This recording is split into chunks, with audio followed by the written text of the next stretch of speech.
হঠাৎ করে আমাদের তেলের দাম বেড়ে গেল, বাড়লো কি কারণে আমরা জানি না। এরপরে আমরা দেখলাম সাথে সাথে বাস ভাড়া বৃদ্ধির জন্য আন্দোলন শুরু হয়ে গেল। কয়েকদিনের মধ্যে আলহামদুলিল্লাহ সেটা স্টেবল হয়ে গেল। এখন মাঝে গেরা করলে কারা পড়ে গেল? আমরা পড়ে গেলাম। ভাই, মানুষের প্রতি অন্যায় অত্যাচার করেন না মেহেরবানি করে। সরকার নির্ধারণ করে দিছে গ্যাসের গাড়ি, তেলের গাড়ি, আপনারা এখন সবগুলা মিলায় মেশায় একদম সব আম গাড়ি বানায় ফেলছেন। হইল নাকি কিছু প্রিয় ভাইয়েরা? আপনি চালাচ্ছেন গ্যাসে, মূল্য দিচ্ছেন তেলের, কেউ তো দেখতে পাচ্ছে না, যেহেতু চারিদিক দিয়ে ব্যারিয়ার দিয়ে ট্যাঙ্কি তো নিচে, তাই না? কোনো যাত্রীকে ওঠার সময় নিচে আগে দেখবে নাকি যারা গ্যাস না তেল দেখবে? ও বেচারি তো জানে, মাশাআল্লাহ, ডবল লাভ। এরকম করা যাবে না প্রিয় ভাইরা। আরেকটা জিনিস আমাদের সমাজে প্রচলিত হয়েছে, আমরা যদি কিছু বলি সাথে সাথে আমাদেরকে অমুকের প্রতিপক্ষ তমুকের প্রতিপক্ষ বানায় দেন না। আল মুসলিমু মারআতুল মুসলিম, আরেক হাদিসের মধ্যে আসছে আল মুসলিমুল মুমিনু আল মারআতুল মুসলিম, যারা মুমিন মুসলিম তারা একজন আরেকজনের জন্য আয়না স্বরূপ।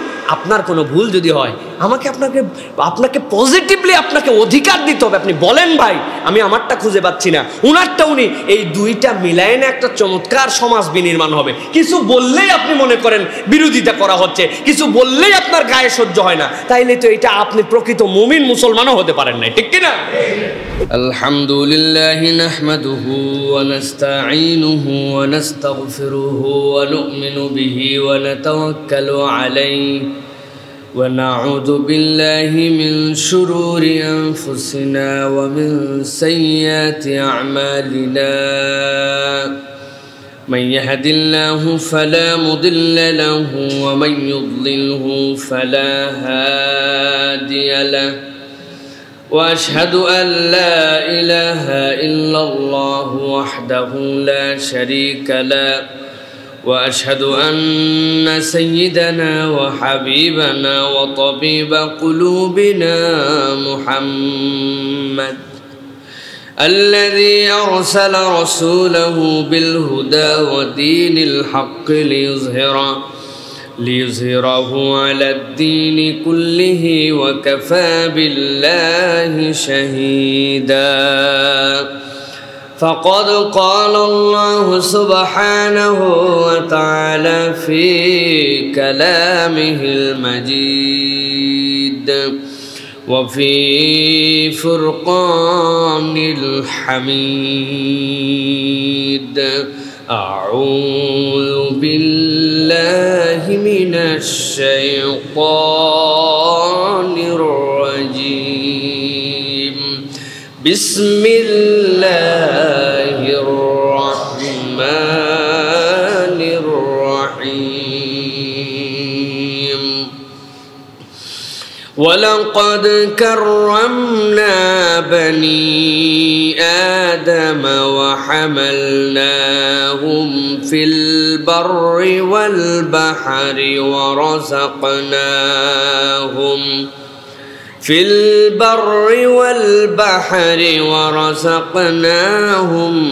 من الطيبات وفضلناهم على كثير ممن خلقنا تفضيلا. يوم ندعو كل أناس بإمامهم فمن أوتي كتابه بيمينه فأولئك يقرؤون كتابهم ولا يظلمون فتيلا. وقال الله سبحانه وتعالى إن الله وملائكته يصلون على النبي يا أيها الذين آمنوا صلوا عليه وسلموا تسليما. اللهم صل على محمد وعلى آل محمد كما صليت على إبراهيم وعلى آل إبراهيم إنك حميد مجيد. আল্লাহুম্মা বারিক আলা মুহাম্মাদিন ওয়া আলা আলি মুহাম্মাদ কামা বারাকতা আলা ইব্রাহিম ওয়া আলা আলি ইব্রাহিম ইন্নাকা হামিদুম মাজিদ। সম্মানিত হাজিরিন, আজকের এই সংক্ষিপ্ত অধিবেশনে আমরা কোরআন সুন্নাহর আলোকে ইসলাম এবং রাসূলুল্লাহ সাল্লাল্লাহু আলাইহি ওয়াসাল্লাম বিশ্ব সভ্যতায় যে সকল অধিকার আগে মানুষের ছিল না, যেগুলো প্রতিষ্ঠিত করেছেন, তার মধ্যে দুটো অধিকার, একটি হচ্ছে মানুষের অধিকার ইসলাম কিভাবে দেয়, সাথে সাথে এই মানুষের মাঝে আরও একটি পর্যায়ে মানুষ আছে যারা শ্রম দেন, যারা আমাদের অনুগত থাকেন, তথা চাকর বাকর কর্মচারী, যাদেরকে আমরা এই হিসাবে আমাদের অধীনস্থ হিসাবে জানি। এই অধীনস্থদের অধিকার ইসলাম কীরূপ দেয়, কিভাবে প্রতিষ্ঠিত করেছে, সে বিষয়ের উপরে সংক্ষিপ্ত কিছু কথা বলবো। প্রিয় ভাইরা, এই পৃথিবীতে আমরা দেখতে পাই সব কিছুর দাম এখন বেড়ে গেছে, ঠিক না ভাই? পৃথিবীকে আমরা আমাদের কনসেপ্টে এখন চিন্তা করি যে এখন আমরা উৎকর্ষের সর্বশেষ সীমান্তে আছি। মানুষ এত প্রযুক্তিতে আগিয়েছে, এত বেশি মানুষ উন্নতিতে গেছে, আমরা চিন্তা করছি এইটাই হচ্ছে সবচেয়ে একদম হাই টেকনোলজির যুগ, সবচেয়ে উৎকর্ষতার যুগ। আমরা ভাবছি অনেক সময়, তার প্রমাণ আছে আমাদের কাছে অনেক। যেই কাজ আগে মানুষকে বস্তাকে বস্তা কাগজের অ্যারেঞ্জ রেখে রেখে করতে হতো, এখন সেটা ছোট্ট ছোট্ট কম্পিউটারের মধ্যে আমরা ঢুকায় ফেলেছি, ঠিক কিনা? যেই কাজগুলি আগে করতে অনেক সময় লাগতো, অনেক মানুষ লাগতো, এখন আমরা প্রযুক্তির কল্যাণে সেই কাজগুলোকে আমরা একদম সংক্ষেপিত করে ফেলেছি। বিস্ময়কর প্রযুক্তি আমরা উদ্ভাবন করেছি এবং আমরা ভাবছি যে আমরা এখন একদম উৎকর্ষের চূড়ান্ত সীমায় পৌঁছেছি। কিন্তু এই উৎকর্ষতা অনেক সময় আপেক্ষিক, অনেক সময় দৃষ্টিভঙ্গিগত পার্থক্য আছে। এই উৎকর্ষতার এক সময় তো এমন সমাজ ব্যবস্থা কায়েম হয়েছিল যখন মানুষের নৈতিকতার সর্বোচ্চ রূপ মানুষ দেখেছিল, আর বর্তমানে প্রযুক্তির উৎকর্ষতায় মানুষ যখন রকেটে করে মহাকাশে যাচ্ছে, ঠিক সেই রকম সময়ে উৎকর্ষতায় আমরা আবার দেখতে পাই কতকগুলো ম্যারেজ সার্টিফিকেট নিয়ে মানুষ ঘুরতেছে, নাম লেখা আছে 2 জনই পুরুষ 2 জনই মহিলা, ছেলে ছেলেও বিয়ে করছে, মেয়ে মেয়েও বিয়ে করছে। এরকম উৎকর্ষতার যুগেও আমরা আছি। আমরা যদি একটু বিশ্লেষণ করি তাহলে আমরা দেখতে পাবো কত উৎকর্ষতার মধ্যে আমরা যাচ্ছি। আপনার বাচ্চা ইউরোপে যদি কোনো স্কুলে ঢুকতে চায়, তাহলে তাকে ঢোকার আগে স্কুলের সাইন আছে, 5টা জায়গায় আপনাকে আগে 5টা থাপ্পড় দিয়া পুশ করে তারপরে ঢুকতে হবে। You have to say 5 things, yes, then you will entrance your school or your university. এর আগে আপনি ঢুকতে পারবেন না। সেখানে কি সমকামিতাকে আপনাকে হাঁ বলতে হবে। উৎকর্ষতা, আমরা কোথায় আগিয়েছি প্রিয় ভাইরা?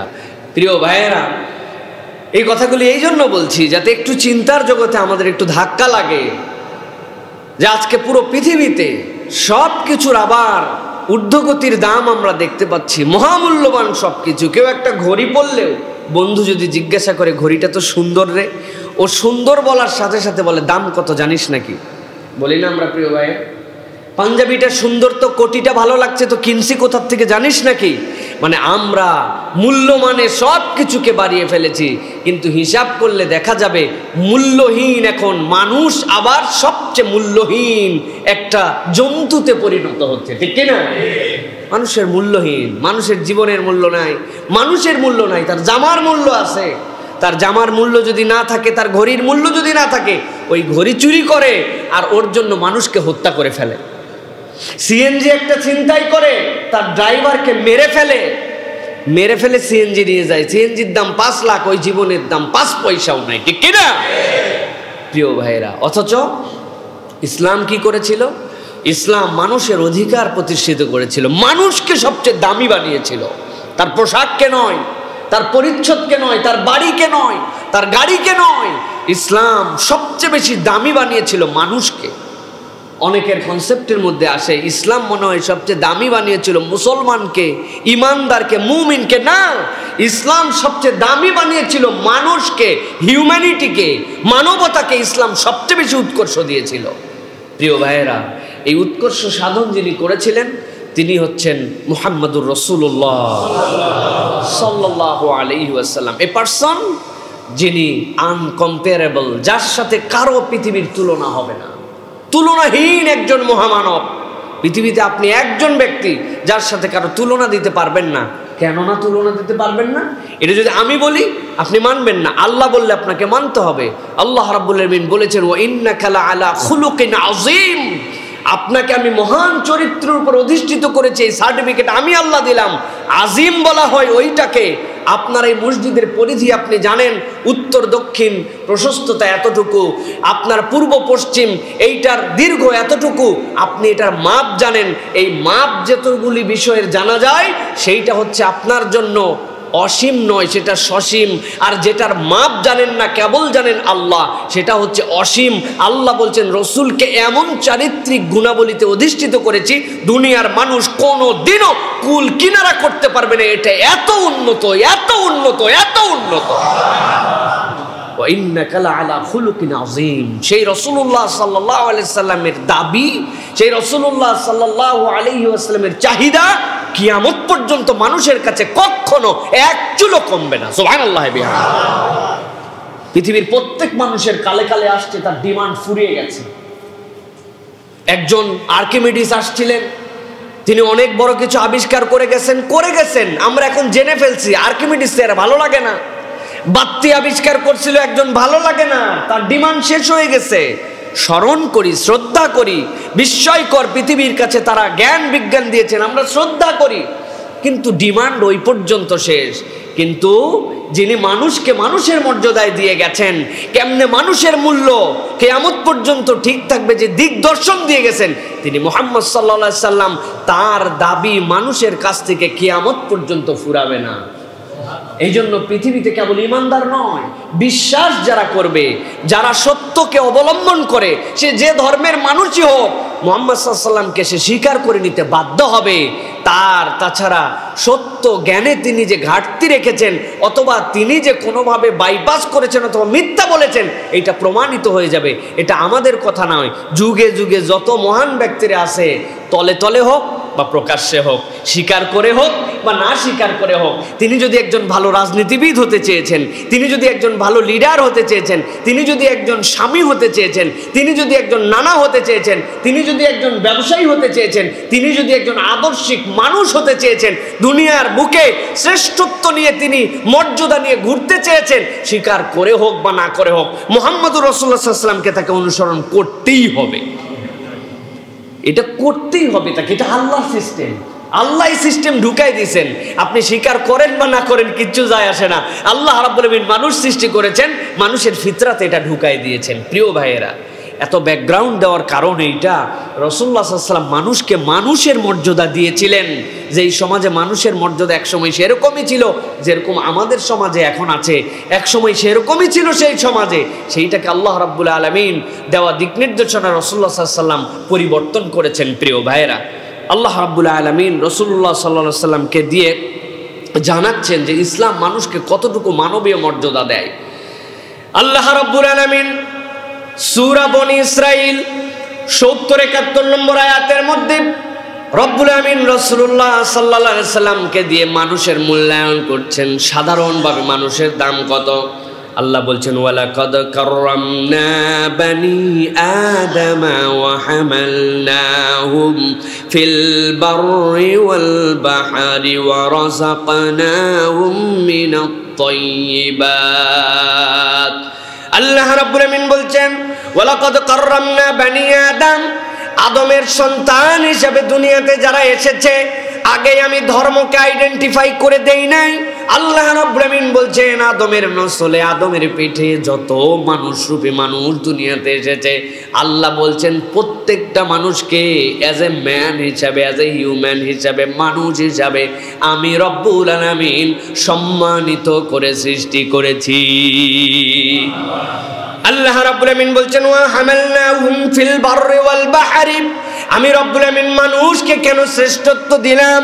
এর দুইটা নজির আমি রব্বুল আমিন এখানে তোমাদের আকলের মধ্যে ধাক্কা দেওয়ার জন্য, তোমাদের বুঝে আসার জন্য উল্লেখ করছে। আল্লাহ বলছেন আমি এই মানুষকে সম্মানিত করেছি। একটু তাকায়া দেখো, মানুষকে এই জমিনে এবং মানুষকে সাগরে পানির উপরে চলার মতো বাহন তৈরি করা, এবং এই দুই স্থানেই তাদের নিজেদের দক্ষতায় যোগ্যতায় দুইটা স্থানে মাস্টারি করার মতো আমি রব্বুল আমিন ক্যাপাসিটি দিয়ে এই মানুষকে দুনিয়ার বুকে প্রেরণ করেছি। মানুষ দুনিয়ার উপরে চলতে পারে, কিয়ামত পর্যন্ত আয়াতের ডিমান্ড থেকে যাবে। আল্লাহ রাব্বুল আমিন দুনিয়ার বুকে অন্য আয়াতে কারিমার মধ্যে বলেছেন তোমাদেরকে বাহিমাতুল আনাম দিয়েছি, এখান থেকে তোমরা খেতে পারো, এখান থেকে তোমাদের রিজিকের অনুসন্ধান করতে পারো, আবার তোমরা এর পিঠের মধ্যে সওয়ার করে করে দুনিয়ার বুকে চলতে পারো।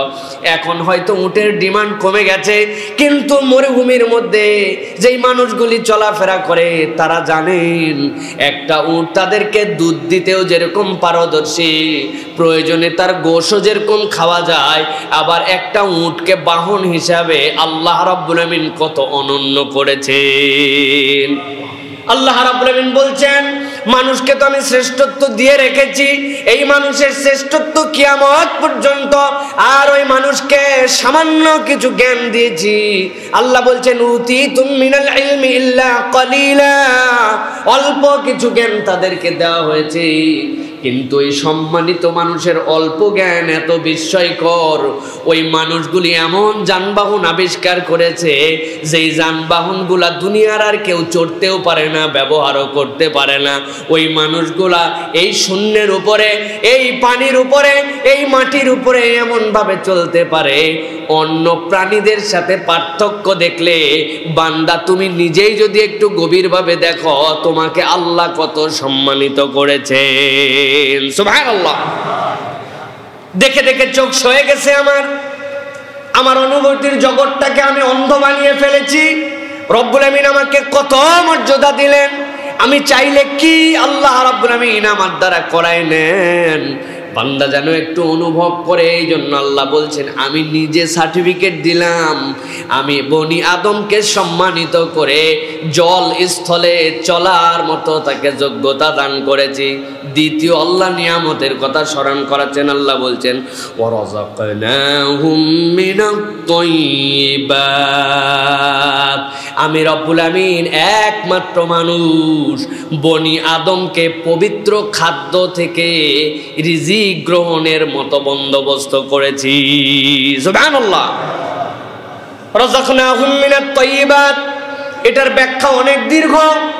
আল্লাহ রাব্বুল আমিন রাসূলুল্লাহ সাল্লাল্লাহু আলাইহি সাল্লামকে বলেছেন ইয়া আইয়ুহার রাসূল, হে রাসূলগণ, আপনাদের জন্য আমি আল্লাহ রাব্বুল আমিন বললাম কুলু হালালান, আপনারা হালাল খাবার খাবেন। হালাল খাবার তো আমাদের সামনে অনেকগুলি থাকে। হালালের ডেফিনেশন কি? আমাদের জন্য যেই সকল প্রাণী আল্লাহ বৈধ করেছেন স্পষ্টভাবে হালাল যত প্রাণী আছে, গরুর গোশত খাওয়া আমাদের জন্য হালাল না হারাম? মহিষের গোশত হালাল না হারাম? উটের গোশ হালাল না হারাম? কোনো একজন ব্যক্তি এখন যদি গরুর একটা গোশত খেতে চায়, তাহলে তার জন্য এই হালালের সাথে আরেকটা শর্ত যুক্ত হবে, আল্লাহর নামে সেইটাকে জবেহ করতে হবে, ঠিক কিনা? কিন্তু আল্লাহর নামে আপনি জবেহ করে দিয়েছেন, হালাল হয়ে গেছে। আপনার সামনে 1 কেজি গোশত, সিনার গোশত, সামনের রানের গোশত, আপনার সামনে নলির গোশত আপনার সামনে হাজির করে দিয়েছেন। 2 বন্ধু মিলে লবণ ছিটাই দিয়ে আপনি এখন কাঁচা গোশত খেয়ে ফেলতেছেন। বলেন তো এই কাঁচা গোশত খাওয়া আপনার জন্য হালাল না হারাম? হালাল। হালাল। এই কাঁচা গোশত খাওয়া আপনার জন্য হালাল, কোনো আপত্তি নাই। শরীয়ত আপনাকে একবারও আপনাকে নিষেধ করবে না। কিন্তু আল্লাহ রাব্বুল আমিন বলছেন ও বান্দা, ওই গোশত তো বাঘের সামনে গেলে বাঘও খায়, ওই গোশত তো কুকুরের সামনে গেলে কুকুরও খায়, ওই গোশত বানর পাইলেও খায়। কিন্তু আমি রব্বুল আমিন বললাম ওয়ারাযাকনাহুম মিনাত তাইয়্যিবাত, ও বান্দা, আমি তোর জন্য কেবল হালাল করি নাই, আমি বলেছি কুলু হালালান তাইয়্যিবা। আমি তোর মাথার মধ্যে বুদ্ধি দিয়েছি, বান্দা আল্লাহর নামে জবেহ করেছিস, সবচেয়ে সুস্বাদু অংশের গোশত তোর সামনে হাজির করেছিস।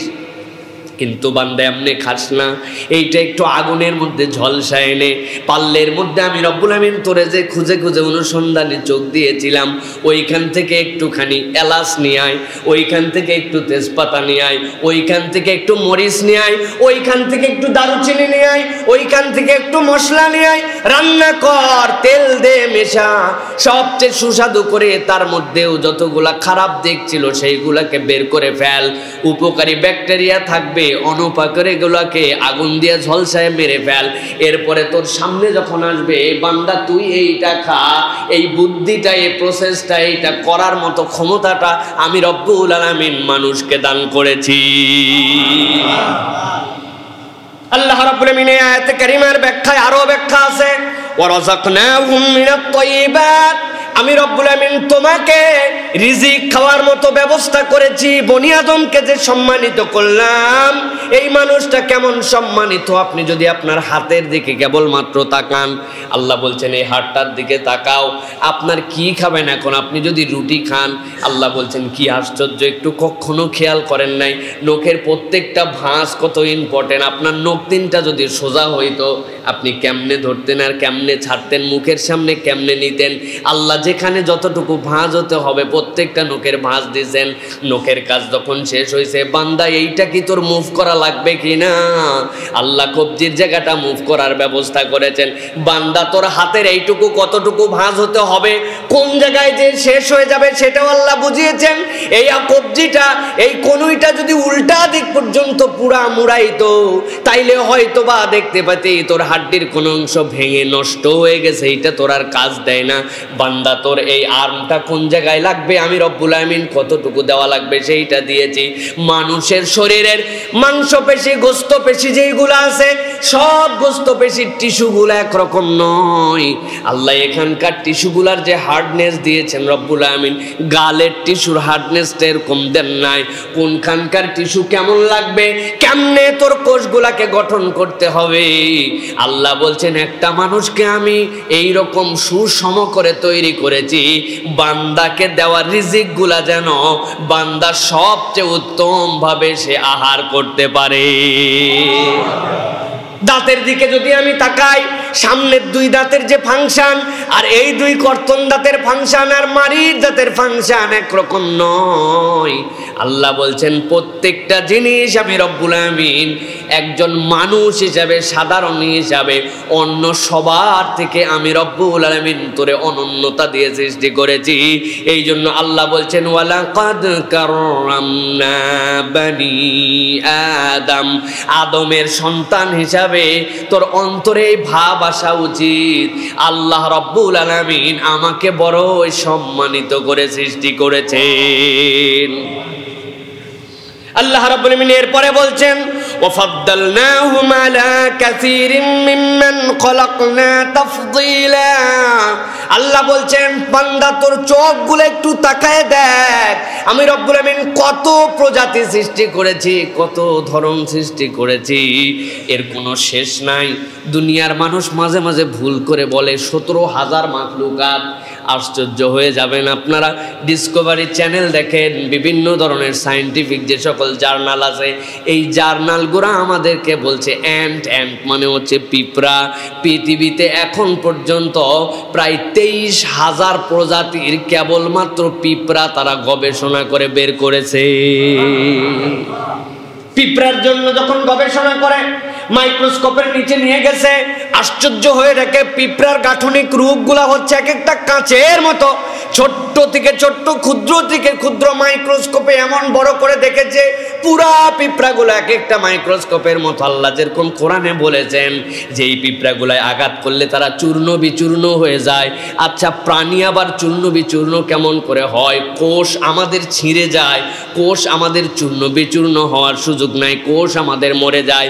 পিঁপড়ার ক্ষেত্রে আল্লাহ বলেছেন এইগুলা চূর্ণ বিচূর্ণ হয়। তারা গবেষণা করে দেখে রব্বুল আমিন সত্যি পিঁপড়াকে এমন গাঠনিক রূপ দিয়েছেন, আমি দেখতে পাই না, এটা আমার দেখার দুর্বলতা, কিন্তু যারা দেখতে পায় তারা বোঝে আপনি পিঁপড়াকে যদি মেরে ফেলেন, তাকে যদি পুড়ায় ফেলেন, তাহলে সে মানুষের মতো গাঠনিক নয়, বরং চূর্ণ বিচূর্ণ হয়ে যায়।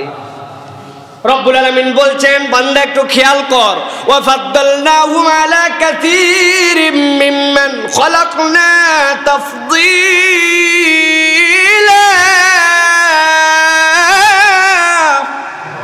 ও বান্দা, আমি এমনি এমনি বলি নাই। পৃথিবীতে যত প্রাণী বিচক্ষণতায় দেখতে পাবে, তুমি আবিষ্কারে দেখতে পাবে একটা বাঘ তোমার যে শ্রবণ ক্ষমতা তার থেকে অনেক বেশি শ্রবণ ক্ষমতা। একটা বাঘ যেমনে তার এলাকা নির্বাচন করে, বর্তমান আমাদের সুন্দরবনে এখন 114টার মতো বাঘ আছে। তারা কিভাবে নির্ধারণ করলো? এই বাঘগুলো 114টা গুনলো কেমন করে? দুইভাবে তারা গুনেছে। একটা হচ্ছে পায়ের ছাপ, এই পায়ের ছাপ দেখে দেখে তারা গুনতে শুরু করেছে। কিন্তু আশ্চর্য বিষয়, মানুষের যেরকম ফিঙ্গারপ্রিন্ট থাকে, বাঘের পায়ে হাতে কোনো ফিঙ্গারপ্রিন্ট নাই। কেমনে মাপলো তাইলে? প্রত্যেকটা ছাপ যখন কাদার উপরে পড়ে, কোনটা ছোট কোনটা বড় ওইটাকে তারা একদম জাস্টিফাই করার চেষ্টা করে। কোনো না কোনো সূক্ষ্মাতি সূক্ষ্ম পার্থক্য থাকে, এইটা দেখে দেখে তারা সেখান থেকে আইডেন্টিফাই করে এ কয়টা ছাপ আমরা 3 মাসের অবজারভেশনে পেয়েছি, সেখান থেকে এ কয়টা। কিন্তু দেখা যায় কতক মাটি শক্ত, আবার কতক মাটি নরম, কতক মাটি বেলে দোআঁশ, কতক মাটি কাদা, সেই জন্য মাপ ঠিক মতো পাওয়া যায় না। নতুন করে তারা গণনা যখন করতে শুরু করেছে, বুদ্ধি খাটায়, তখন নাইট ভিশন ক্যামেরা দিয়ে প্রত্যেকটা বাঘের ছবি তুলছে। আপনার আমার ফিঙ্গারপ্রিন্ট যেরকম আলাদা, পৃথিবীতে আল্লাহ যত বাঘ সৃষ্টি করেছেন দেখলে মনে হয় ডোরা কাটা, কিন্তু পৃথিবীর একটা বাঘের সাথে আরেকটা বাঘের ডোরার কোনো মিল নাই। প্রত্যেকটার আলাদা আলাদা সাইন আছে। এই বাঘগুলি যখন কোনো এলাকার মধ্যে থাকে, এলাকার মধ্যে যখন বড় হয়, এই বড় হওয়ার মধ্যে প্রত্যেকটা বাঘ নিজের একটা সাম্রাজ্য তৈরি করে থাকে। এমনি এমনি তারা থাকে না, এলোমেলো করে না। সাম্রাজ্য কেমন করে তৈরি করে? সে যে এলাকায় বড় হয়েছে, ওই এলাকায় যে গাছটা সবচেয়ে উঁচু, নিজের সাধ্যের মধ্যে সর্বোচ্চ লাভ দিয়ে গাছের উপরে একটা আঁচড় কেটে দেয়। যার আঁচড় ওই পর্যন্ত দেওয়া আছে, তার বেল্ট ওইটুকু সে নির্ধারণ করে ফেলে, এই অঞ্চলটা আমার আঁচড় কেটেছে। অন্য কোনো বাঘ যদি সেখানে প্রবেশ করে, গাছে খুঁজে দেখে এই জায়গায় আঁচড়, দখল করতে চায় যে এই অঞ্চলটা আমি দখল করে নিব। কিন্তু যদি দখল করার ক্ষেত্রে তাকে পারদর্শিতা দেখাতে হয়, তাহলে আগের আঁচড় যেইটা গাছে কাটা আছে ওরে তার উপরে আঁচড় দিতে হবে। যদি না পারে তো নিজে এলাকার থেকে বিদায়। কত বুদ্ধি বাঘের একটা! তার কানের যে শ্রবণ ক্ষমতা, এমন ভাবে সে শ্রবণ ক্ষমতায় নিতে পারে আশ্চর্যের মতো। মাত্র 1 থেকে 1.5 ফিট ঘাস আছে, সে যখন শিকার করার জন্য যায় এমন ভাবে 1 থেকে 1.5 ফিট ঘাসের মধ্যে নিজেকে ল্যাপটায় দিতে পারে। আশ্চর্য হয়ে যাবে, কেমনের মধ্যে মাটির সাথে মিশে যাবে, চিনাই যাবে না। এত বুদ্ধি, এত শ্রবণ ক্ষমতা। কিন্তু ওই বুদ্ধি আর শ্রবণ ক্ষমতা মানুষের কাছে নস্যি। মানুষ নিজে কিন্তু তার এই বুদ্ধি, তার শ্রবণ ক্ষমতা, তার কেমনে রাজ্য দখল এইটা ও জানে না, কিন্তু মানুষ এইটা আবিষ্কার করে ফেলছে। ঠিক কিনা? কল্পনা করে দেখেন, ওই বাঘ তো দূরের কথা, আপনার বাড়ির বিড়াল, তার সমান তো আপনার যোগ্যতা নাই। ওই বিড়াল রাত্রেবেলা আপনি কেমনে যে আপনার কাছে আসবে, কেমনে যে খুঁজে পেয়ে যাবে। দুধের হাড়ি আমার বউ চুলার উপরে রাখে না, ঘরের মধ্যে নিয়ে এসে রাখছে। রাত্রেবেলা দেখি কেমনে জানি শব্দ হয়, সে ঠিকঠাক মতো অন্ধকারে আমি দেখতে পাই না, সে দেখে দেখে দুধ অর্ধেক সাবার। আমার চোখের পাওয়ার নাই, আমার কানের দৃষ্টি নাই।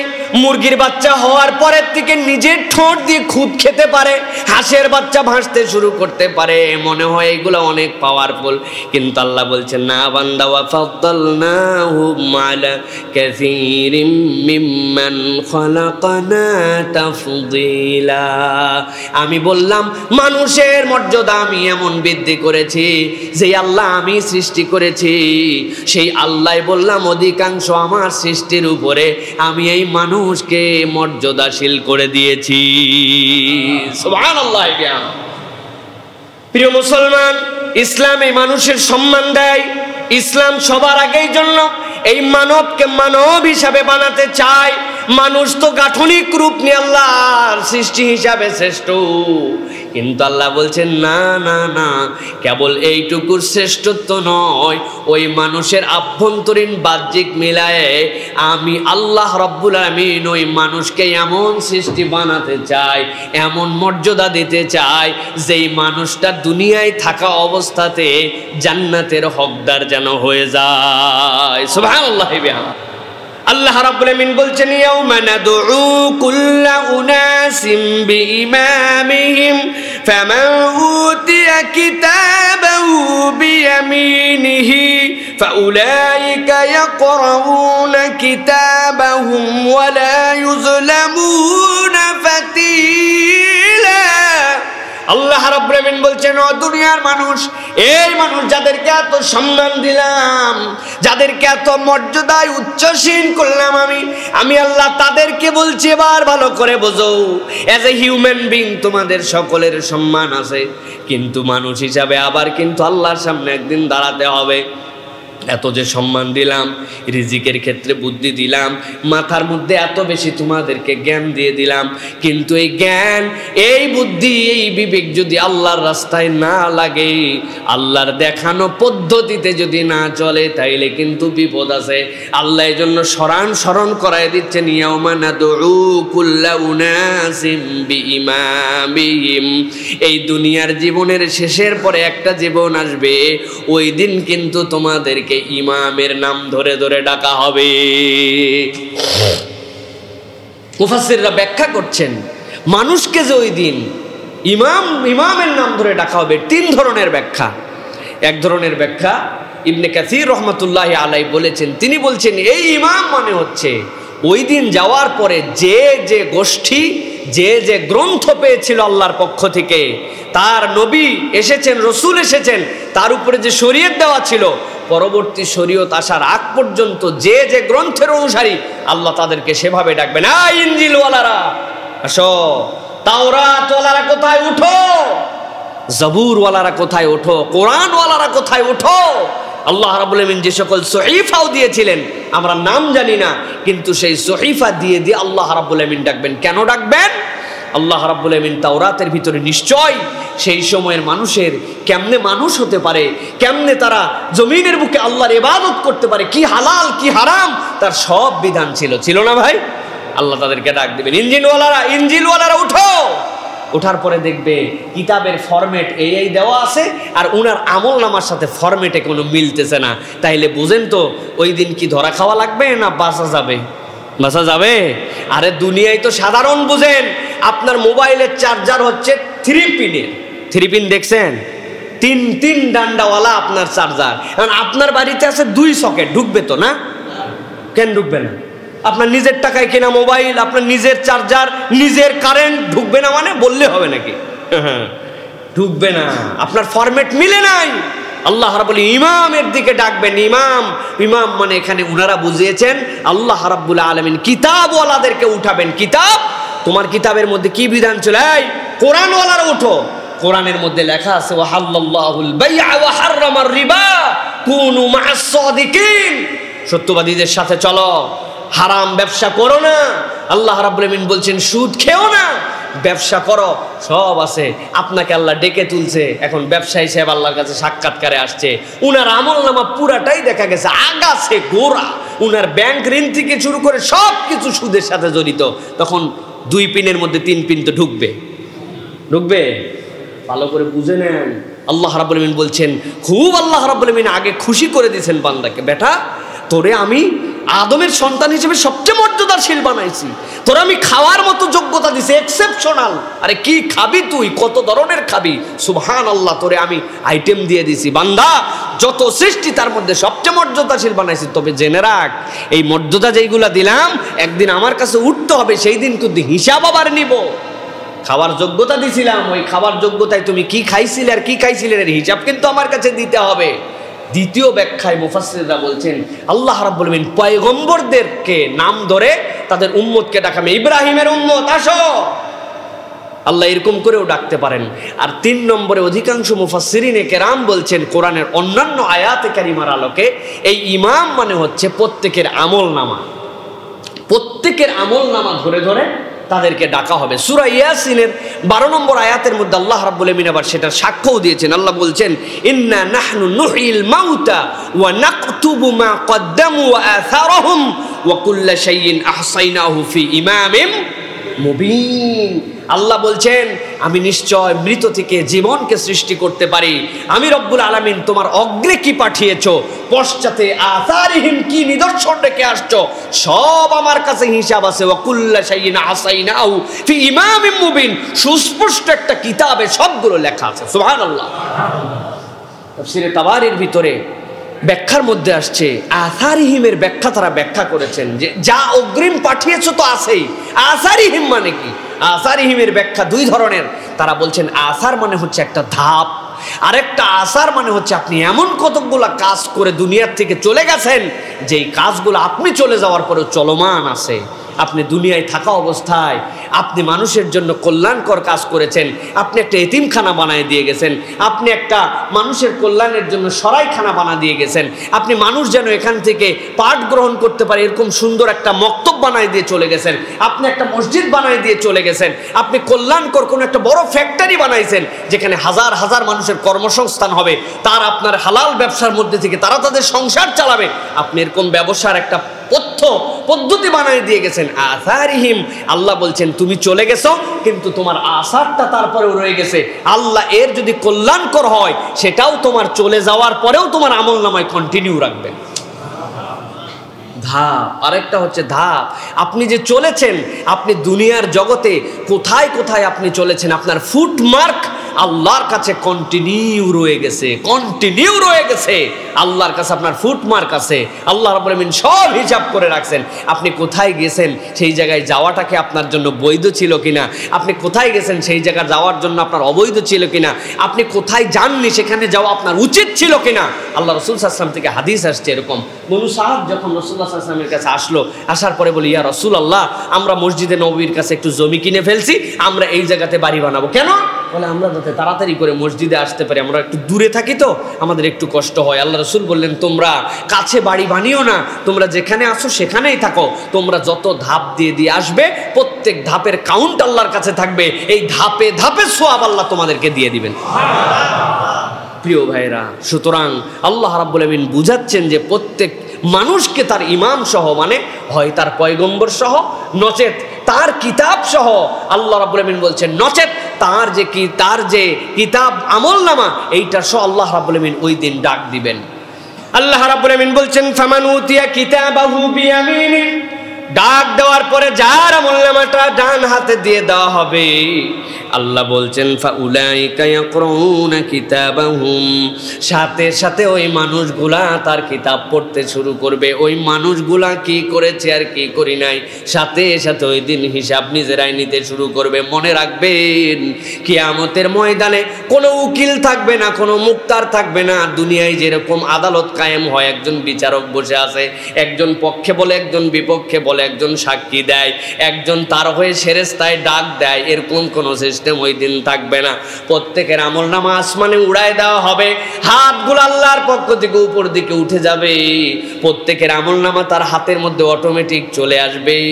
আল্লাহ বলছেন সাথে সাথে ওই মানুষগুলা তার আমলনামা পড়তে শুরু করবে। আল্লাহ বলছেন ওয়ালা ইউজলামুনা ফাতিলা, আর বান্দা জেনে রাখো ভালো করে, কোনো বান্দার সাথে ক্ষুদ্রাতে ক্ষুদ্র একটুকু জুলুম করা হবে না। ফাতিল মানে কি? ফাতিলের তাফসীর আজকে বাড়িতে যে আপনারা প্র্যাকটিক্যাল করবেন, পড়বেন না, কি করবেন? প্র্যাকটিক্যাল করবেন। প্র্যাকটিক্যাল ক্লাস দেয় আপনাদের জন্য। খেজুর খাবেন, একটা খেজুর খাওয়ার পরে একটু আস্তে খেন, হরমর করে চিবাই না খেয়ে হাতে প্রয়োজনে খুলে খাওয়ার পরে খেজুরের দানাটা হাতের মধ্যে নেবেন। নেওয়ার পরে দেখবেন খেজুরের দানাটার উল্টা পিঠে একদম গোড়ার দিকে ওই জায়গায় দেখবেন ছোট্ট একটু একটা ফুটা থাকে। দেখবেন যে ওইখান থেকে একটু টান দিবেন, দেখবেন উপর থেকে একটা পাতলা পাঁপড়ের মতো উঠে যাবে, আর ওই যে ছোট্ট একটুখানি ফুটা আছে, ওই ফুটার মধ্যে একটা ছোট্ট একটা সুতা থাকে। অনেক সময় পাওয়া যায়, অনেক সময় পাওয়া যায় না, তবে আস্তে করে টান দিলে একটা সুতা পাবেন, মধ্যে একটুখানি ফুটা হবে। একটা কলমের নিব ঢুকতে পারে কি পারে না? প্রত্যেকটা খেজুরের দানার মধ্যে এইটা আছে, যে দেখে নিবেন আজকে। আল্লাহ রাব্বুল আলামিন ওইটার উদাহরণ দিচ্ছেন, ওয়ালা ইউজলামুনা ফাতিলা, তোমরা তো খেজুর খানেওয়ালা ওই মক্কার মানুষ, তোমাদের কাছে এটার পরিচিতি ভালো হবে। ওই যে কোনার মধ্যে যেটার হিসাব করো না আছে কি না আছে, সুতার মতো, কিন্তু আমি আল্লাহ বললাম প্রত্যেক খেজুরের দানার গোড়ার মধ্যে এরকম একটা ছোট্ট ফুটা আর ওর মধ্যে একটা ছোট্ট সুতা আছে। এতটুকু বান্দার জুলুম করা হবে না, যা তোমার হক সবটুকু তোমাকে হাতে কলমে বুঝাই দেওয়া হবে। আল্লাহু আকবার। প্রিয় ভাইরা, এইটাই হচ্ছে আল্লাহ রাব্বুল আলামিন মানুষের মর্যাদা দিয়েছেন। ইসলাম এই মানুষের মর্যাদার কথা বলেছে। প্রিয় ভাইরা, আমাদেরকে মনে রাখতে হবে প্রিয় ভাইরা, ইসলাম আমাদেরকে যে মানবিক মর্যাদা দিয়েছে, এই মর্যাদাটা মৌলিক 4টা ভাগে ভাগ করা যায়। একটা হচ্ছে সামাজিক মর্যাদা, ইসলাম মানুষের সামাজিক মর্যাদা দিয়েছে। 2 নম্বর অর্থনৈতিক মর্যাদা দিয়েছে। 3 নম্বর রাজনৈতিক অধিকার ইসলাম মানুষকে দিয়েছে। চতুর্থত তার জন্য আদর্শিক বা ধর্মীয় অধিকার দিয়েছে। পৃথিবীতে ইসলাম ছাড়া কোনো ধর্ম বিশুদ্ধ নয়, সত্য নয়, এ স্বীকার করার নাম হচ্ছে ঈমান। এ স্বীকার করার নাম কি? বেশি আধুনিক মডারেট হতে যাই না জানি, সকল ধর্মই ঠিক আছে, আন্তধর্ম একদম আমরা সব মিলাই আবার দ্বীনে ইলাহি বানাবো, এরকম কোনো প্যাকেজের সুযোগ নাই। দুনিয়ার মানুষ আপনারা যত ব্যাকডেটেড বলুক আর যাই বলুক, আপনাকে এটা স্বীকার করতে হবে, কোনো ধর্মের প্রতি ইসলাম আঘাত করতে বলে না। প্রত্যেকের ধর্মীয় স্বাধীনতা ইসলাম দেয়, যে যার ধর্ম পালন করবে সেখানে আপনি আজগুবি যে মাতব্বরি করতে পারবেন না। জোর করে পৃথিবীর কোনো মানুষকে আপনি ঈমানের দীক্ষা দিতে পারবেন না, ঈমান গ্রহণ করতে হবে, এই অধিকার আল্লাহ দেন নাই। তবে আপনাকে এটাও বড় গলায় স্বীকার করতে হবে, ইসলাম ছাড়া অন্য কোনো ধর্ম সত্য নয়, আল্লাহর কাছে গ্রহণযোগ্য নয়, এর নামই ঈমান। ঠিক কিনা? মুখস্থ রাখতে হবে। স্বাধীনতা করতে করতে, বড়ত্ব দেখাতে দেখাতে যেন ঈমান বিসর্জন দিয়েন না।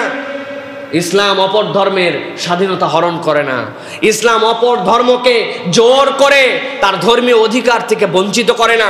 ইসলাম কখনো কোনো ধর্মের উপাসনালয়ে আঘাত তো দূরের কথা, তাদেরকে কখনো নিরাপত্তাহীনও করে দেয় না। কিন্তু মনে রাখতে হবে, ইসলাম ছাড়া আল্লাহর কাছে গ্রহণযোগ্য কোনো ধর্ম ইন্নাদ-দীনা ইনদাল্লাহিল ইসলাম।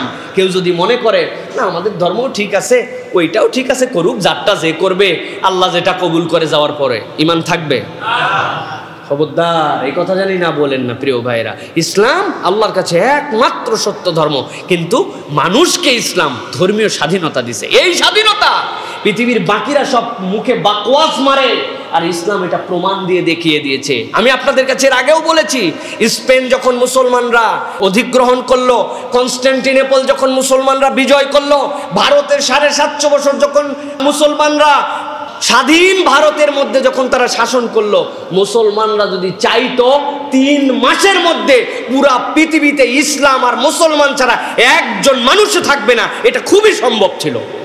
ঠিক কিনা?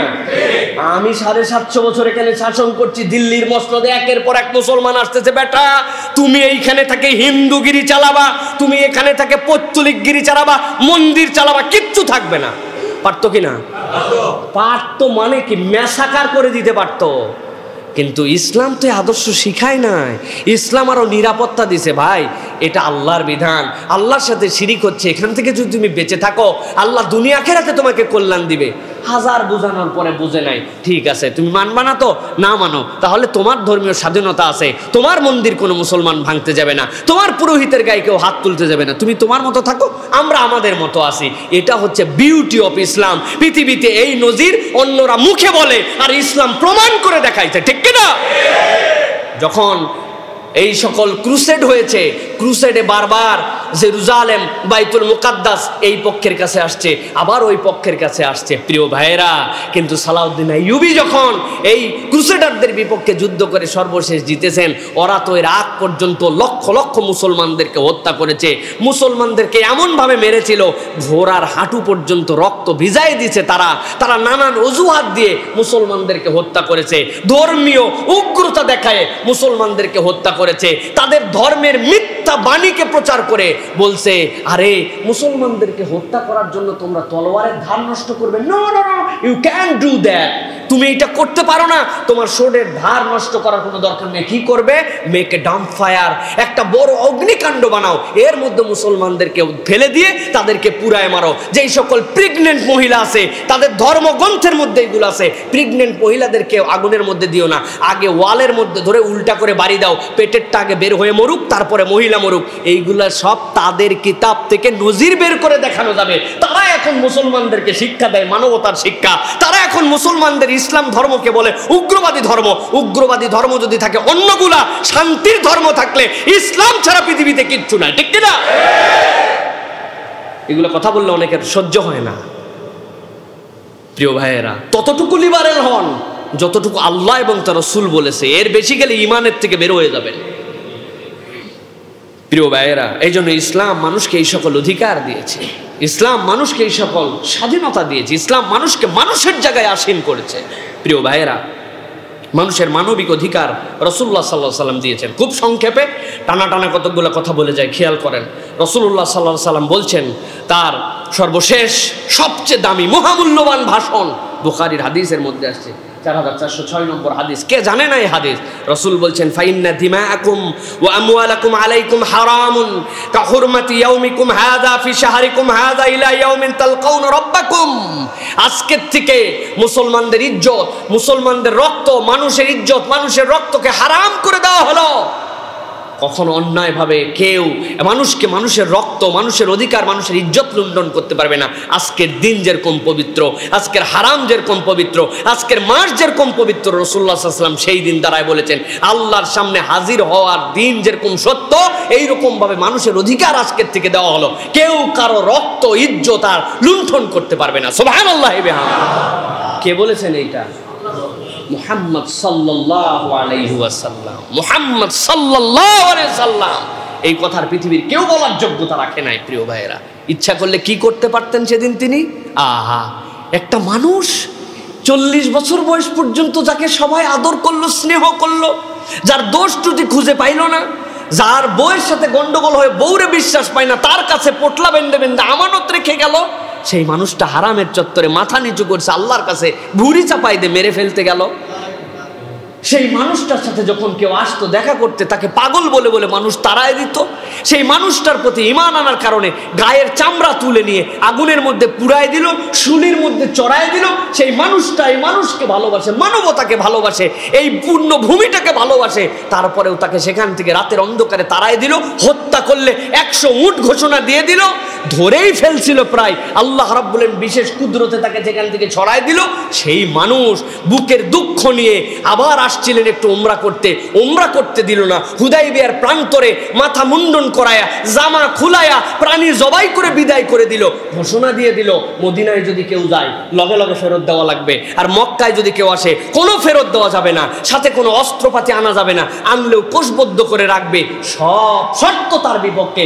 আজকে তিনি মহাবীর, মহাবিজয়ী, আজকে তার সামনে বাধা দেওয়ার কেউ নাই। তিনি বললেন, আজকে সবাইকে মাফ করে দিলাম। গল্প, মানবতার গল্প শোনান আপনি। ইসলাম কোন গল্প শোনানোর ধর্ম না, প্র্যাকটিক্যাল ধর্ম। This is the character of Muhammad সাল্লাল্লাহু আলাইহি ওয়াসাল্লাম। কার কাছে আপনি গল্প শোনাচ্ছেন? আমাদের কোনো গল্পের কোনো ধর্ম ইসলাম না। ইসলাম প্র্যাকটিক্যালি দেখাই দিয়ে গেছে। থিওরি কোরআন পরিবর্তন করে দেখিয়েছে। চোর, ডাকাত, বাটপার, বদমাইশ, জুয়াখোর, জেনাখোর, হত্যাকারী, মানবতার সবচেয়ে বড় শত্রু, তারা এমন মানুষ হয়েছে, এমন সোনার মানুষে পরিণত হয়েছে যে আল্লাহ রাব্বুল আলামিন দুনিয়ায় থাকতে তাদেরকে ফেরেশতাদের উপরে মর্যাদা দিয়ে রাদিয়াল্লাহু আনহু ওয়া রাদু আন, আল্লাহ বলছেন আমি আল্লাহ তাদের প্রতি খুশি, তারাও আমার প্রতি খুশি। আমি দুনিয়ায় থাকতে এদেরকে জান্নাতের সার্টিফিকেট দিয়ে দিলাম। দুনিয়ায় যারা ঈমানের সাথে রাসূলকে দেখেছে, ঈমানের উপরে মৃত্যুবরণ করেছে, আমাদের বিশ্বাস, আকীদা, তারা জান্নাতি। তারা কি? জান্নাতি। সুবহানাল্লাহি বিহামদি। প্রিয় ভাইরা, এই মানবতার ধর্মের নাম হচ্ছে ইসলাম। ইসলাম এই মানুষের মনুষ্যত্বের দাম দিয়েছে। প্রিয় ভাই, এটা রাসূলুল্লাহ সাল্লাল্লাহু আলাইহি ওয়াসাল্লাম ডিক্লারেশন। সবচেয়ে বড় অপরাধ কি? রাসূলুল্লাহ সাল্লাল্লাহু আলাইহি ওয়াসাল্লামের কাছে এসে জিজ্ঞাসা করব, ইয়া রাসূলুল্লাহ, সবচেয়ে বড় অপরাধ কি? আল্লাহ রাসূল বলেন 4টা। আকবারুল কাবায়ের, কবিরা তো কবিরাই, সবচেয়ে বড় অপরাধ। রাসূল বলছেন আল কাবায়রুল ইশরাকু বিল্লাহ, এক নম্বর আল্লাহর সাথে শরীক করা, এর থেকে বড় আর কোনো অপরাধ নাই। 2 নম্বরে উকুকুল ওয়ালিদাইন, পিতামাতার অবাধ্য হওয়া সবচেয়ে বড় অপরাধ। 3 নম্বর ওয়াকতলুন নাফসি, মানুষকে হত্যা করা, মানুষকে হত্যা করে ফেলা। এটা মানুষ মানে এখানে মুসলমান না, মানুষ মানে এখানে মুমিন না, মানুষ, মানুষকে হত্যা করা অন্যায়ভাবে। আল্লাহ রাসূল বলছেন সবচেয়ে বড় অপরাধ। ওয়াল ইয়ামিনুল গামুস, আরেকটা হচ্ছে আল্লাহর নামে আপনি প্রতিশ্রুতি দিয়েছেন, প্রতিশ্রুতি আপনি ব্রেক করে ফেলেছেন। 4টা অপরাধ মনে রাখবেন। আল্লাহর সাথে শিরিক করা মনে থাকবে। 2 নম্বরে পিতামাতার অবাধ্য হওয়া। 3 নম্বরে অন্যায়ভাবে মানুষকে হত্যা করে ফেলা। 4 নম্বরে প্রতিশ্রুতির ব্যতিক্রম করা, ভুয়া প্রতিশ্রুতি দেওয়া বা প্রতিশ্রুতি করে ওয়াদা খেলাপ করে ফেলে। এর থেকে বড় অপরাধ আর কিছু নাই, এটাই সবচেয়ে বড় অপরাধ। এর 2টা অপরাধের সাথে আমরা প্রত্যক্ষভাবে জড়িত। পিতামাতাকে মানি না, আর যা ইচ্ছা তাই ওয়াদা করি, মিথ্যা ওয়াদাই আমাদের জীবন ভরপুর। এখানে একটা মানুষ বুক ফুলায় হাত তুলে বলতে পারবে না আমি জীবনে কোনো মিথ্যা ওয়াদা করি নাই। আমাদের প্রত্যেকের জীবনে মিথ্যা ওয়াদা আছে, ওয়াদা করছি, ওয়াদা ভেঙে ফেলছি আমরা। আছে না ভাই, আছে না? সন্তানের সাথে বলতো মিথ্যা ওয়াদা দেয়, বাবা আসার সময় তোর জন্য কিটক্যাট চকলেট নিয়ে আসবো, আগেই জানে আনবে না, সন্তানের বুঝ দেওয়ার জন্য নিয়ে আসছে। না, আপনি এইটাও করবেন না, করতে পারেন না আপনি। কিন্তু এখানে বড় করে আল্লাহ রাব্বুল আমিন বলছেন কি, মিথ্যা কসম খাওয়া। ওয়াল ইয়ামিনুল গামুস, আপনি আল্লাহর কাছে গামুস, আপনি হচ্ছে মিথ্যা ওয়াদা করেন, শপথ করেন। খবরদার না। সবচেয়ে বেশি মিথ্যা কথা বলে যে, অধিক শপথ করে যে, কথায় কথায় আল্লাহর কি, আল্লাহর কসম, খোদার কসম করে বলছে, কসম আল্লাহর, এই যারা বলে এরা বেশিরভাগ মিথ্যা কথা বলে। প্রিয় ভাইরা, সুতরাং ইসলাম এই অধিকার দিয়েছে। ইসলাম মানুষের আরেকটা বড় অধিকার দিয়েছে, আমার আত্মা আমি হরণ করব। ব্যাপার নাকি? না, ইসলাম বলছে আপনার আত্মা হলেও আপনি হরণ করতে পারেন, আত্মহত্যা করা নিষিদ্ধ। রাসূলুল্লাহ সাল্লাল্লাহু আলাইহি ওয়াসাল্লাম বলছেন, কেউ যদি পাহাড় থেকে পড়ে আত্মহত্যা করে, সারা কিয়ামত পর্যন্ত ফেলবেন আল্লাহ, কষ্ট তার অব্যাহত রাখবেন। বিষ খাইছে, আল্লাহ বিষের কষ্ট তারে দিবেন। লোহা দিয়ে আঘাত করে কেউ যদি হত্যাকৃত হয়, নিজে আত্মহত্যা করে, ওই লোহার আঘাত তার পেটের মধ্যে বরাবর কিয়ামত পর্যন্ত চলতে থাকবে, এরপরে কিয়ামতে যাবে। আল্লাহ বলছেন, ওয়ালাকাদ কাররামনা বানি আদম, আমি আদমকে সৃষ্টি করছি, তুই আত্মহনন করার কে? মানবতার ক্ষেত্রে ইসলাম এই সম্মান মানুষকে দিয়েছে। প্রিয় ভাইয়েরা, এটা আমাদেরকে মনে রাখতে হবে। মানুষের অধিকার, মানুষের কষ্ট দেওয়া কখনো ইমানদারের দায়িত্ব হতে পারে না। কিন্তু আমরা তো দেখতে পাই আমাদের সমাজে মানুষের কোনো মূল্য নেই, আছে নাকি ভাই? হঠাৎ করে আমাদের তেলের দাম বেড়ে গেল, বাড়লো কি কারণে আমরা জানি না। এরপরে আমরা দেখলাম সাথে সাথে বাস ভাড়া বৃদ্ধির জন্য আন্দোলন শুরু হয়ে গেল। কয়েকদিনের মধ্যে আলহামদুলিল্লাহ সেটা স্টেবল হয়ে গেল। এখন মাঝে গেরাকলে কারা পড়ে গেল? আমরা পড়ে গেলাম। ভাই, মানুষের প্রতি অত্যাচার, অন্যায় অত্যাচার করেন না মেহেরবানি করে। সরকার নির্ধারণ করে দিছে গ্যাসের গাড়ি, তেলের গাড়ি, আপনারা এখন সবগুলা মিলায় মেশায় একদম সব আম গাড়ি বানায় ফেলছেন। হইল নাকি কিছু? প্রিয় ভাইয়েরা, আপনি চালাচ্ছেন গ্যাসে, মূল্য দিচ্ছেন তেলের, কেউ তো দেখতে পাচ্ছে না, যেহেতু চারিদিক দিয়ে ব্যারিয়ার দিয়ে ট্যাঙ্কি তো নিচে, তাই না? কোনো যাত্রীকে ওঠার সময় নিচে আগে দেখবে নাকি তারা গ্যাস না তেল দেখবে? ও বেচারি তো জানে, মাশাআল্লাহ, ডবল লাভ। এরকম করা যাবে না প্রিয় ভাইরা। আরেকটা জিনিস আমাদের সমাজে প্রচলিত হয়েছে, আমরা যদি কিছু বলি সাথে সাথে আমাদেরকে অমুকের প্রতিপক্ষ তমুকের প্রতিপক্ষ বানায় দেন। না, আল মুসলিমু মারআতুল মুসলিম, আরেক হাদিসের মধ্যে আসছে আল মুসলিমুল মুমিনু আল মারআতুল মুসলিম, যারা মুমিন মুসলিম তারা একজন আরেকজনের জন্য আয়না স্বরূপ। আপনার কোনো ভুল যদি হয় আপনাকে পজিটিভলি আপনাকে অধিকার দিতে হবে। আপনি বলেন, ভাই আমি আমারটা খুঁজে পাচ্ছি না, উনারটা উনি, এই দুইটা মিলায় না একটা চমৎকার সমাজ বিনির্মাণ হবে। কিছু বললেই আপনি মনে করেন বিরোধিতা করা হচ্ছে, কিছু বললেই আপনার গায়ে সহ্য হয় না, তাইলে তো এটা আপনি প্রকৃত মুমিন মুসলমানও হতে পারেন না, ঠিক কিনা? কেন? এইগুলো অন্যায় যদি হয়, এরকম যদি 2 নম্বরে চিটিংবাজি হয়, তাহলে আপনাকে এটা স্বীকার করতে হবে। এখানে দ্বিতীয় একটা কথা, প্রিয় ভাইরা, যারা শ্রমিক আছেন, যারা এই শ্রেণীর মানুষ আছেন, তারা অনেক সময় জানেন যে ভাই ইনাদের প্রতি যে জুলুম হয়, এই যে কথা নাই বার্তা নাই, এখানে চেক সেখানে টাকা, রাত্রেবেলা টাকা, লাল পতাকা তুলে টাকা, হলুদ পতাকা তুলে টাকা, এই যে আদায়, এই জুলুমগুলাও সাংঘাতিক জুলুম। প্রিয় ভাইয়েরা, আমি অনেকবার আপনাদের কাছে বলেছি, আমি খুব সাধারণ একজন মানুষ, একদম এত সাধারণ যে আল্লাহ আমাকে সব জায়গার থেকেই একদম মনে করেন সব পরিবেশেই চলাফেরা করার তৌফিক করাইছে, আলহামদুলিল্লাহ। ওই আমি এমনও দিন গেছে আমার যখন কাভার্ড ভ্যানে করেও মাহফিল করতে হয়েছে।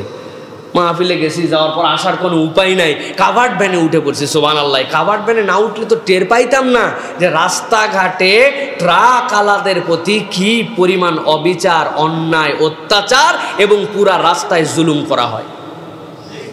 প্রিয় ভাইরা, অনেক আমাদের দায়িত্বশীল পুলিশ ভাইরা আছেন, আমাদের কাছে ফোন করে কি জন্য জানেন? হুজুর, তাহাজ্জুদের নামাজে কি ব্যক্তিগত দোয়া করা যাবে সিজদায়? এখানে কি অন্যান্য নামাজে কি দোয়া করা যাবে? আপনার কি মনে হয় যে ভাইটা তার এই প্রফেশনের পরিচয় দিয়ে তাহাজ্জুদের নামাজে দোয়া করা যাবে কিনা এই কথা যিনি শুনতেছেন, তিনি 5 ওয়াক্ত নামাজ পড়ে না? 5 ওয়াক্ত না পড়লে কেউ তাহাজ্জুদ পড়ে? তার মানে শত শত এরকম মুখলেস ভালো মানুষ আছে, শত শত এরকম ভালো মানুষ আমাদের সমাজে আছে। ওই মানুষ গান শুনবে না, আপনি জোর করে বলতেছেন ওয়াজ মোবাইলে রাখা যাবে না। ভাই হবে না তো ভাই, ও তো ওয়াজই শোনে, ও তো কোরআনই শুনে, ঠিক কিনা? এরকম মানুষ আছে। কিন্তু আমি এই কথা কেন বললাম?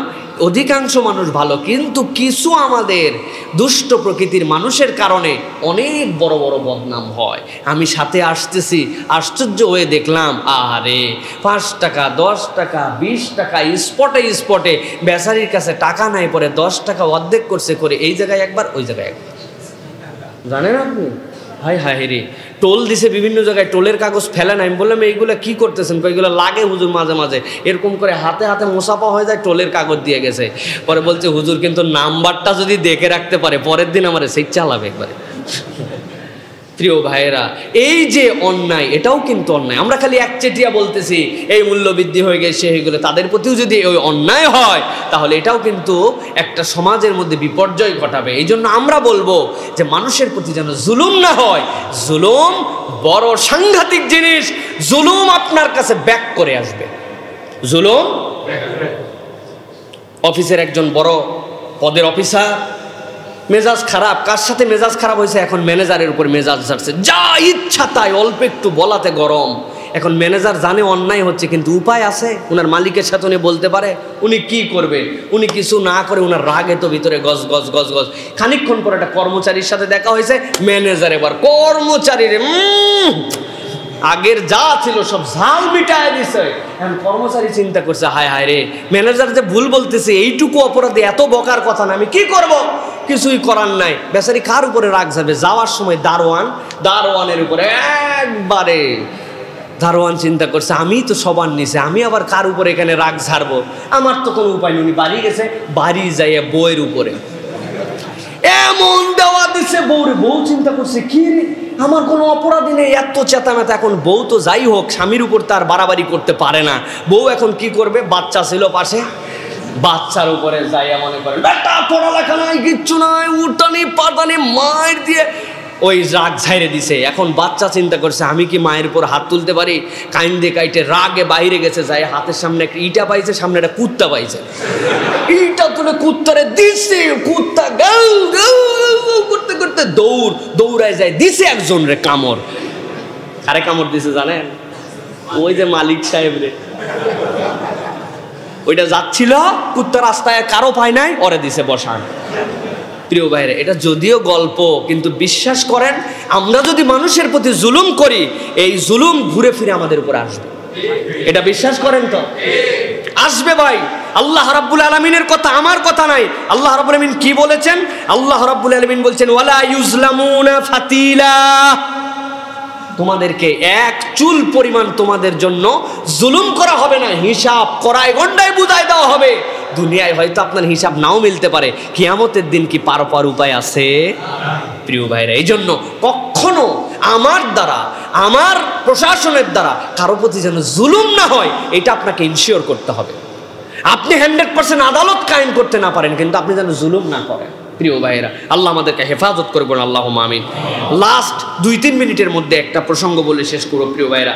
সেটা হচ্ছে আমাদের জন্য এই জগতে আমরা যে ইবাদত বন্দেগী করছি, আমাদের সালাত, আমাদের বিভিন্ন ধরনের ইবাদত, এই ইবাদতগুলোতে না আমরা অনেক সময় দেখি যে একঘেয়েমি চলে আসে আমাদের। আমরা রুকুতে কি পড়ি? সেই সুবহানা রব্বিয়াল আযীম। আমরা সিজদায় কি পড়ি? সেই সুবহানা রব্বিয়াল আলা, তাই না? কিন্তু রুকু এবং সিজদায় কতকগুলা মজার মজার আরও তাসবিহ আছে।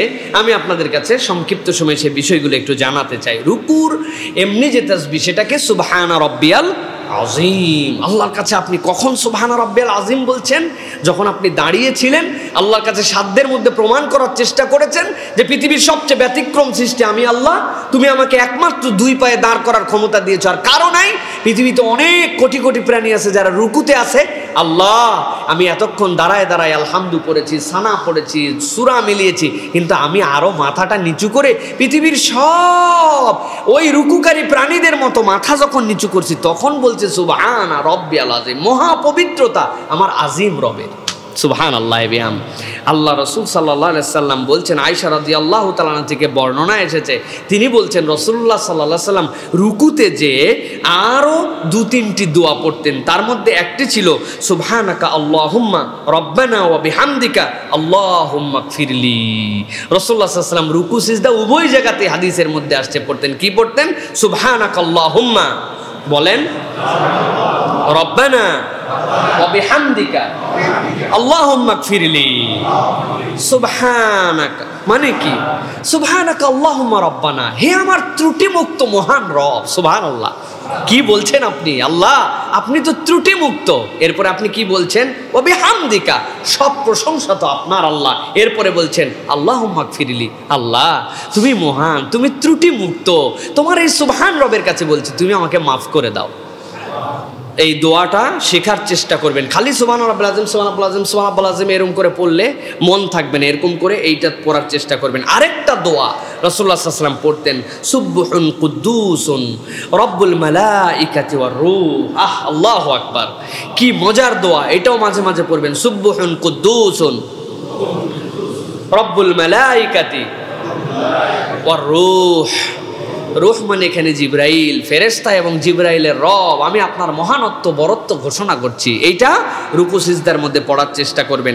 রুকুর জন্য আরেকটা স্পেশাল দোয়া আছে, এই দোয়াটাও রাসূলুল্লাহ সাল্লাল্লাহু আলাইহি ওয়াসাল্লাম পড়তেন, আল্লাহুম্মা লাকা রাকাতু, হে আল্লাহ আমি আপনার জন্য রুকু করছি, ওয়া লাকা আসলামতু, আর আপনার কাছে আমি সমর্পিত হয়েছি, ওয়া বিকা আমানতু, আপনার প্রতি আমি ঈমান এনেছি, খাশা লাকা সামঈ, আমার অন্তর, আমার কান আপনার ভয়ে ভীত, ও বাসারি, আমার চোখ আপনার ভয়ে ভীত, ও আজামি, আমার অস্থি আপনার ভয়ে ভীত, ও মুখী, আমার মস্তিষ্ক আপনার ভয়ে ভীত, ও আসাবি, আর আমার ধমনী আপনার ভয়ে ভীত। রাসূলুল্লাহ সাল্লাল্লাহু আলাইহি ওয়াসাল্লাম এই দোয়াও পড়তেন। আসেন আমরা শিখি একটু। আল্লাহুম্মা লাকা রাকাতু ওয়া লাকা আসলামতু ওয়া বিকা আমানতু খাশা লাকা সামঈ ওয়া বাসারি ওয়া আজমি ওয়া মুখী ওয়া আসাবি।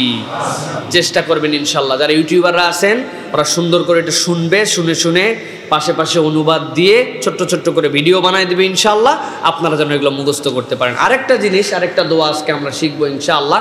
এটা একটু লং দোয়া, কিন্তু সংক্ষিপ্তটা বলি। আমরা রেগুলার সফরে বের হই, তাই না? এই যে আল্লাহ রাব্বুল আলামিন প্রথম আয়াতে বললেন, ওয়ালাকাদ কাররামনা বানি আদম, বনি আদমকে আমি সম্মানিত করেছি। কেন? কারণ তাকে জলে স্থলে চলার মতো বাহন এবং উপযুক্ততা দান করেছি। আল্লাহ রাব্বুল আলামিনের রাসূল যখন কোথাও বেরোতেন, তখন সাথে সাথে আল্লাহ রাসূল সাল্লাল্লাহু আলাইহি ওয়াসাল্লাম আল্লাহু আকবার, আল্লাহু আকবার, আল্লাহু আকবার তিনবার বলতেন। এরপর আল্লাহ রাসূল সাল্লাল্লাহু আলাইহি ওয়াসাল্লাম পড়তেন, সুবহানাল্লাযী সাখখারা লানা হাযা ওয়া মা কুন্না লাহু মুকরিনিন ওয়া ইন্না ইলা রাব্বিনা লামুনকালিবুন। এটা পড়ার চেষ্টা করতে হবে। কি বলতেন আল্লাহ রাসূল সাল্লাল্লাহু আলাইহি ওয়াসাল্লাম? আমাদের যে বিভিন্ন ধরনের দুর্ঘটনা, আমাদের যে বিভিন্ন ধরনের বিপর্যয় হয়, এটার থেকে বাঁচার জন্য আল্লাহর কাছে আশ্রয় প্রার্থনা আপনাকে করতে হবে। আপনি বলছেন কি? সুবহানাল্লাযী সাখখারা লানা হাযা, হে আল্লাহ আপনার পবিত্র, যিনি আমাদের এই বাহনটাকে আমাদের বশীভূত করেছেন। বশীভূত করার মানে কি? আপনি ধরেন, কথার কথা, পুরাতন আমলের কথা যদি বলি, ঘোড়ার পিঠে আপনি উঠেছেন, ঘোড়া যদি নিয়ত করে যে আপনারা পিঠে রাখবে না, আপনি আপনারা দড়ি দিয়ে বাইঁধেও ঘোড়ার পিঠে থাকতে পারবেন না, ঠিক কিনা? আপনারা স্প্যানিশ যে বুল ফাইটিং হয় দেখছেন কিনা কখনো?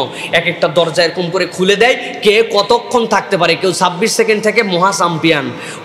ওই গরু এমন লাফানি লাফায় ওর পিঠে থাকা যায় না, দেখছেন আপনারা? তো এখন ঘোড়ার শক্তি ওর থেকেও বেশি, উট তো আরো খেপা প্রাণী, এর পিছনের পায়ে লাত্তি খাইলে আপনার নারী বুড়ি সব বের হয়ে যাবে। আল্লাহ রাব্বুল আলামিন বলছেন এটাকে বশীভূত আমাদের করার ক্ষমতা ছিল না, এই বশীভূত আপনি করেছেন আল্লাহ।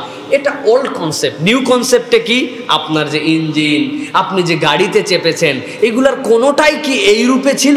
আপনি কোন খনির থেকে লোহাগুলো তুলেছেন, নিজের মতো করে সেটাকে বশীভূত আল্লাহ করার ক্ষমতা দিয়েছেন, সেটা গলায় শেপিং করছেন, মার্কিং করছেন, এরপরে পিস্টনগুলো যেভাবে চলে, ওর ভিতরে যে পাওয়ারগুলো নিয়ে থাকে, এই সব মিলায়ে আল্লাহ বলছেন তুমি বান্দা আল্লাহর কাছে বলো সুবহানাল্লাযী সাখখারা লানা হাযা ওয়া মা কুন্না লাহু মুকরিনিন।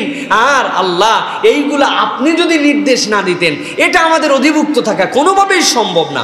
ওয়া ইন্না ইলা রাব্বিনা লামুনকালিবুন। আর আল্লাহ পরিশেষে, দিন শেষে তো আপনার কাছেই আমাদেরকে ফেরত যাইতে হবে, যাই হই আপনার কাছেই ফেরত যেতে হবে।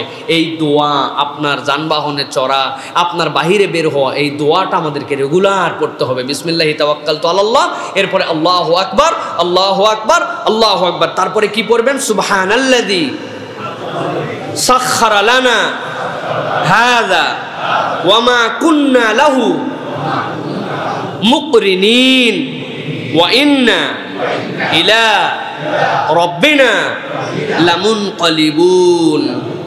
আল্লাহ আমাদেরকে তৌফিক দান করুন, আল্লাহুম্মা আমিন। ওয়া আখির দাওয়ানা আলহামদুলিল্লাহি রাব্বিল আলামিন।